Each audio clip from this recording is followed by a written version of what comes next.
Computer basic in Hindi में last video में मैंने आपको टेबल के बारे में बताया था, पिक्चर्स के बारे में बताया था। इनके मैंने आपको थोड़े थोड़े फंक्शंस बताए थे। आज हम थोड़े डीपली फंक्शंस के बारे में बात करेंगे।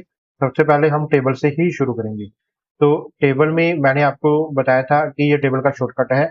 यहाँ से आप कॉलम और रो इंसर्ट करवा सकते हो। लास्ट वीडियो में मैंने आपको बताया था कि जो लाइंस मैंने आपको जिस तरह से सेलेक्ट किए इनको कॉलम बोला जाता है और हॉरिजेंटल लाइंस को रो बोला जाता है। क्लियर है? अगर आप टेबल पे क्लिक करोगे तो ऊपर टेबल वाले टूल्स खुल जाएंगे। आप यहाँ देख पा रहे हो कि टेबल्स के सारे टूल्स दिए हुए हैं। टेबल लेआउट के टूल्स दिए हुए हैं। ठीक है, इनमें आपको कोई भी सेल मर्ज करना है तो मर्ज सेल पे क्लिक करके आप मर्ज कर सकते हो। सेल को सेपरेट करना है या इंसर्ट कॉलम, आपको एक कॉलम इंसर्ट करना है या रो इंसर्ट करना है। वैसे तो मैं आपको शॉर्टकट बता देता हूँ इसका। आप यहाँ पे ये आपको प्लस का साइन दिख रहा है, क्लिक करोगे रो आ जाएगा। ठीक है, और यहाँ पे कॉलम पे ऊपर क्लिक करोगे तो रो आ जाएगा। लेकिन जो सेल आप मर्ज कर चुके हो यहाँ पर भी आप प्लस और करके कॉलम ऐड कर पाओगे। आपको रो ऊपर चाहिए नीचे चाहिए, आप इन फंक्शंस का यूज कर सकते हो। जैसे कॉलम आपको राइट में चाहिए या लेफ्ट में चाहिए। मान लो मैंने यहाँ पे माउस रखा हुआ है, मुझे इसके लेफ्ट की तरफ कॉलम चाहिए तो लेफ्ट की तरफ एक कॉलम आ जाएगा। राइट की तरफ चाहिए तो राइट की तरफ कॉलम आ जाएगा।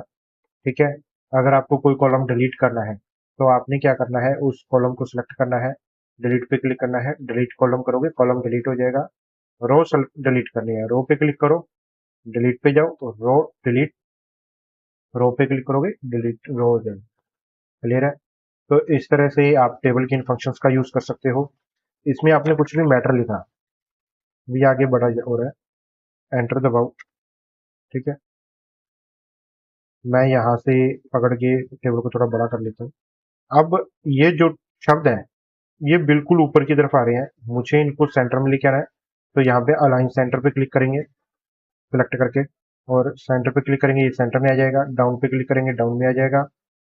अगर लेफ्ट की तरफ क्लिक करेंगे थोड़ा लेफ्ट में हो जाएगा। वैसे सेंटर में अच्छा रहता है। आप इन सब की प्रैक्टिस करके देख लेना। ये अलाइन वाले फंक्शन है।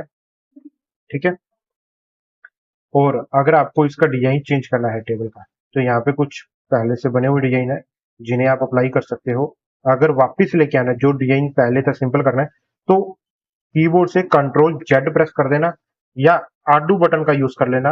एक ही बात है, तो आपकी टेबल पहले जैसी वापस हो जाएगी। उम्मीद है टेबल वाला आपको समझ में आ गया होगा। या बाकी यहाँ से आप इसकी हाइट कम कर सकते हो, विड्थ कम कर सकते हो, जो भी टेबल आप यूज कर रहे हो तो इससे आप मैनेज करना सीख सकते हो।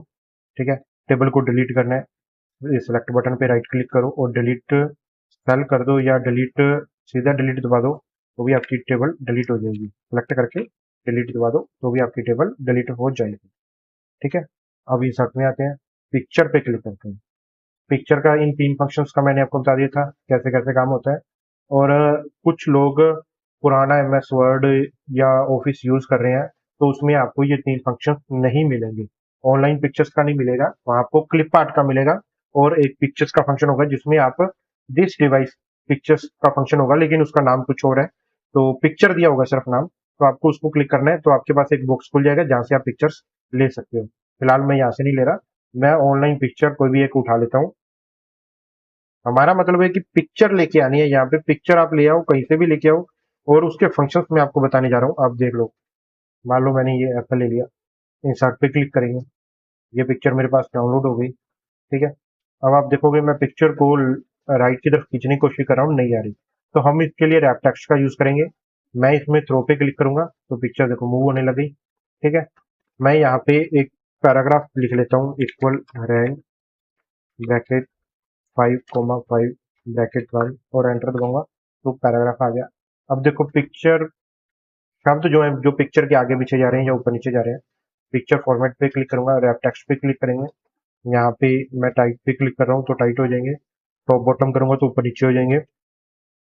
बिहाइंड टेक्स्ट करते ही शब्द आप देखोगे कि पिक्चर के ऊपर आ गए। इन फ्रंट ऑफ टेक्स्ट करूंगा तो पिक्चर जो है वो शब्दों के ऊपर आ जाएगी, वर्ड्स के ऊपर आ जाएगी। क्लियर है? ये चीजें आपको समझ में आ गई। ठीक है, केयर पे क्लिक करोगे, अब आप देखोगे कि यहाँ पे शब्द प्रॉपर जगह ले नहीं रहे, खाली है। तो आपने क्या करना है, सभी को सिलेक्ट करना है, जस्टिफाई पे क्लिक कर देना। अब देखो ये पैराग्राफ वही है, चीज कितनी अच्छी लग रही है ना। ये चीज आपको समझ में आ गई, ठीक है। पिक्चर को आप बॉर्डर देना चाहते हो, किसी भी तरह का कोई भी बॉर्डर, कलरफुल बॉर्डर देना चाहते हो। अब आपको हल्का हल्का येलो कलर नजर आ रहा होगा, नहीं आ रहा तो मैं जो इसकी लाइन है बॉर्डर की उसको थोड़ा मोटा कर देता हूँ, आपको क्लियरली समझ में आएगा। देखो लाइन आ रही है ना। अभी पिक्चर को कोई आप इफेक्ट देना चाहते हो, शेडो इफेक्ट देना चाहते हो, ठीक है, आप शेडो दे सकते हो, जैसे ये शेडो आ गई पिक्चर में, ठीक है। रिफ्लेक्शन देना चाहते हो, रिफ्लेक्शन जैसे आप ये देख सकते हो, आप रिफ्लेक्शन दे सकते हो। ग्लो देना चाहते हो, ग्लो दे सकते हो। जैसे भी आप पिक्चर को सजाना चाहते हो, यहाँ से आप पिक्चर को सजा सकते हो, ठीक है। ये चीज क्लियर होगी। यहाँ पे आप क्लिक करोगे, आपको स्टाइल मिल जाएंगे अलग अलग तरह के, आप पिक्चर के अलग अलग स्टाइल बना सकते हो, ठीक है। चेंज पिक्चर, आपको करंट में यही स्थिति चाहिए लेकिन पिक्चर और चाहिए, तो आप ऑनलाइन पिक्चर ले लो, वो दूसरी पिक्चर ले लो, तो वहां पे वो पिक्चर रिप्लेस हो जाएगी, सेम स्थिति में दूसरी पिक्चर आ जाएगी, ठीक है। रीसेट पिक्चर करोगे तो पिक्चर के सारे जितने भी आपने सजावट की है वो हट जाएगी और सिंपल हो जाएगी। कलर में क्लिक करोगे तो आप देख रहे हो कि कलर इसका बैकग्राउंड हो रहा है, ठीक है। और ज्यादा कलरफुल करनी है तो और ज्यादा कलरफुल हो जाएगी, कलर करेक्शन हो जाएगी। कुछ इफेक्ट्स हैं, पिक्चर को आप कुछ इफेक्ट्स दे सकते हो, जिसे पिक्चर आपके आर्टिकल के हिसाब से बहुत अच्छी लगने वाली है, ठीक है। करेक्शन, पिक्चर को थोड़ा अपने डार्क में करना है तो यहाँ से आप इसको कर सकते हो, ठीक है। ये चीज समझ में आई। अभी मैं थोड़ा बैक चलता हूँ, कंट्रोल जेड करके हम वापस में आगे रीसेट पिक्चर करता हूँ। अभी आपको सेव दिख रहा है, आपको सिर्फ सेव चाहिए, बैकग्राउंड नहीं चाहिए, ठीक है। पीछे का जो बैकग्राउंड है वो आपको नहीं चाहिए, आपने क्या करना है, रिमूव बैकग्राउंड पे क्लिक करना है। देखो वो ऑटोमेटिकली जितनी भी ग्रास है उसने सिलेक्ट कर लिया है, आपको कीप चेंज कर देना है बस। देखो आपका सिर्फ सेव रह गया, बाकी सारा बैकग्राउंड रिमूव हो चुका है। क्लियर है, ये चीज समझ में आई। अगर आपको नीट ऐसा नहीं करना है तो कंट्रोल जेड करो, वापिस आ जाओ, ठीक है। रिमूव बैकग्राउंड पे क्लिक करोगे, मुझे मान लो कोई पार्ट नहीं हटाना है, मैं चाहता हूँ सिर्फ एक तरफ की ग्रास हट जाए और नीचे की ग्रास ना रहे, ना जाए, तो मार्क एरिया टू कीप, जो एरिया आप रखना चाहते हैं, आप इसको ग्रीन कर दो, जो एरिया आप नहीं हटाना चाहते। ठीक है, मैंने इतना एरिया को मार्क किया है। अब ये एरिया, ये ग्रास आपकी नहीं जाएगी, ठीक है। ये चीज आपको समझ में आ गई। इसको आप ट्राई करो, एक बार इतना ट्राई करो, ठीक है, ये आपको समझ में आ जाएगा। पिक्चर बॉर्डर हो गया, पिक्चर इफेक्ट हो गया, change compress picture. Compress picture का होगा कि इसका साइज, थोड़ा रेजोल्यूशन है वो कम हो जाएगा, ठीक है। वैसे हमें इसकी जरूरत नहीं पड़ती वर्ड में। ब्रिंग फॉरवर्ड, बैकवर्ड और सिलेक्शन पे, ये फंक्शन मैं आपको समझाने वाला हूँ। पोजीशन में पिक्चर को आप फाइल की किसी भी पोजीशन पे लेके जा सकते हैं, क्लियर है। अब आते हैं ब्रिंग फॉरवर्ड बैकवर्ड, ठीक है। हम एक नई अच्छी सी पिक्चर ले लेते हैं या रीसेट कर लेते हैं, रीसेट कर लेते हैं, ठीक है।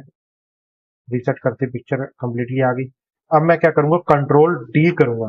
कंट्रोल डी करती है, आप देखेंगे मेरे पास दो पिक्चर्स आ चुके हैं, ठीक है। मैंने क्या करना है, ब्रिंग फॉरवर्ड और बैकवर्ड का यूज करना है। ये क्या काम करेगा, एक पिक्चर को या एक ऑब्जेक्ट को आगे या पीछे करने का काम करता है। सेंड बैकवर्ड करूंगा तो आप देखेंगे जो आगे वाली पिक्चर थी वो दूसरी पिक्चर के पीछे चली गई। फॉरवर्ड करूंगा तो ये आगे की तरफ आ गई। बस इन दो बटनों का यही काम है, आप इसको अपने अलग अलग तरीके से यूज कर सकते हो। सिलेक्शन पेन पे क्लिक करोगे तो आपको दोनों पिक्चर्स यहाँ पे दिखाई दे रही है। यहाँ पे आप किसी भी पिक्चर को हाइड करना चाहते हो, मतलब वो पिक्चर आपके डॉक्यूमेंट पे है, ये नहीं है कि वो डिलीट हो गई है, लेकिन यहाँ वो आपको दिखाई नहीं देगी, आप इजिली अपना वर्क कर सकते हो। जब आपको उसकी जरूरत हो तो आप इसको अनहाइड करके कहीं पे भी यूज कर सकते हो। ये चीजें सिलेक्शन पेन भी आपको समझ में आ गया होगा, बहुत छोटे छोटे फंक्शन है, इजी है, थोड़ी सी प्रैक्टिस के साथ आपको अच्छे से समझ में आ जाएंगे। आप इसको ट्राई करके देखो, आपका बहुत अच्छे से क्लियर हो जाएगा। ये मेन मेन फंक्शन है, अगर आप इनकी प्रैक्टिस करते रहते हो। देखो ऑफलाइन और ऑनलाइन में थोड़ा बहुत तो डिफरेंस रहेगा ही, क्योंकि डीपली जो प्रैक्टिस फाइलें मैं प्रैक्टिस करवाता हूँ वो फाइलें मैं यहाँ पे प्रोवाइड नहीं करवा रहा, क्योंकि जब मैं फाइलें देता हूँ तो वहाँ पे जब आप प्रैक्टिस करते हो तो उन फाइल्स के आधार पे तो आप प्रॉपर एक डॉक्यूमेंट बनाना सीखते हो, ठीक है। अभी मैं आपको टूल सिखा रहा हूँ, सिखाता मैं वहां पे भी ऐसे ही हूँ कि इसी तरह से टूल बनाना सिखाता हूँ, लेकिन जो फाइलें प्रैक्टिस के लिए दी जाती हैं उनमें जो छोटे से छोटे बचे हुए टूल भी होते हैं ना, तो वो भी क्लियर हो जाते हैं कहीं ना कहीं। अभी मैं आपको इसको क्रॉप करना सिखा रहा हूँ। क्रॉप में क्या होता है कि आप पिक्चर को क्रॉप कर सकते हो, सॉरी, जितनी आपको पिक्चर की ज़रूरत है उतनी पिक्चर रह जाएगी, बाकी डिलीट हो जाएगी। ठीक है, ये चीज़ आपको समझ में आ गई। क्रॉप फंक्शन भी आपको समझ में आ गया। ठीक है, ये पिक्चर का साइज छोटा बड़ा करने के काम आता है। चाहे यहाँ से कर लो, चाहे इन पॉइंट्स से पकड़ के आप इसको छोटा बड़ा कर लो जितनी आपको जरूरत है।